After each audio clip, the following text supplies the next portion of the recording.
6 kilometre पड़ता है भगवा मोहनिया होके। नमस्ते प्रणाम, मैं किसान लादो। हमारे विजेंद्र भाई जी का आज कौन सा गांव था भैया? करकट बिघा में आज हम गृह प्रवेश था उनका।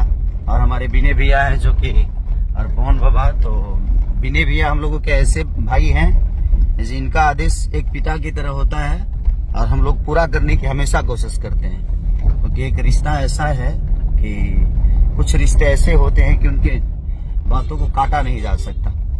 तो आज हम यहाँ पे आए थे विजेंद्र भाई जी के गृह प्रवेश में। तो मेरी तरफ से उस पूरी फैमिली को ढेर सारा शुभकामना कि उस घर में प्रवेश करते ही 10 घर और बन जाए।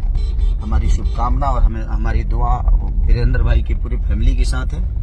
तो बस इसी शुभकामना के साथ और बिने भैया जहाँ रहते हैं वहाँ तो हम पिछली रहना है हम लोगों को। तो दिल से थैंक यू सबको, लव यू लोगों को।